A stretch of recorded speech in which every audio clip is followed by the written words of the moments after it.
Hey guys, welcome to NZ Fashion Corner, one stop for all fashion and food. Like, subscribe and tap the bell icon for more videos. ఈరోజు నేను ఇన్స్టెంట్గా just 10 మినిట్స్లో vermicelli bytes ఎలా చేసుకోవచ్చో చూపించబోతున్నాను. కావాల్సినవి 1 cup vermicelli, 2 tea spoons కాజు powder, 1 cup condensed milk, నెయ్యి 2 table స్పూన్లు, 1 టీ స్పూన్ ఎండు కొబ్బరి పొడి. ముందు కడాయిలో 2 టీ స్పూన్స్ నెయ్యి వేడి చేసుకోవాలి.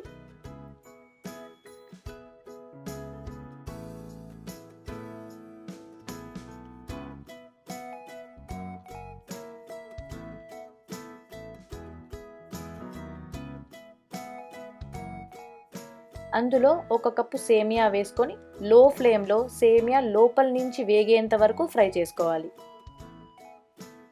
ఈ స్టెప్ చాలా ఇంపార్టెంట్, లేదంటే సేమియా పచ్చిగా ఉంటాయి తినేటప్పుడు.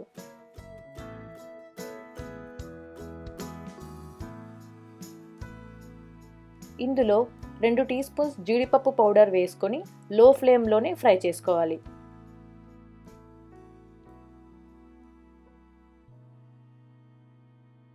ఇందులోనే 1 టీ స్పూన్ కొబ్బరి పొడి కూడా వేసుకొని ఫ్రై చేసుకోవాలి.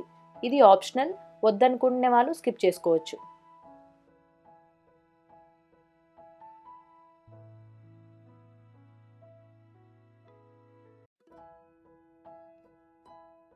ఇప్పుడు ఒక ఫుల్ కప్ కండెన్స్డ్ మిల్క్ వేసుకొని కండెన్స్డ్ మిల్క్ సేమియా రెండు బాగా కలిసే విధంగా కలుపుకోవాలి.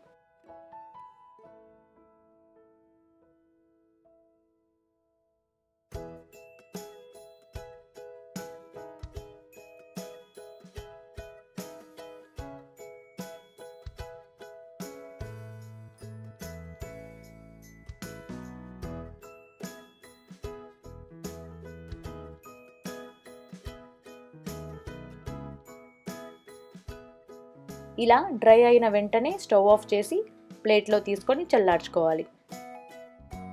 ఇది పూర్తిగా చల్లారకూడదు, కొంచెం వేడిగా ఉన్నప్పుడే మనకిష్టమైన షేప్స్లో లడ్డూలా కానీ లేక ఇలా బైట్స్లా కానీ చేసుకుంటే అంతే, crunchy and sweet vermicelli bites ready. తప్పకుండా ఒకసారి ట్రై చేసి చూడండి. ఈ వీడియో నచ్చితే లైక్ చేయండి అండ్ ఇంకా ఇలాంటి వీడియోస్ కోసం నా ఛానల్ని సబ్స్క్రైబ్ చేసుకోండి. Thank you for watching. Bye.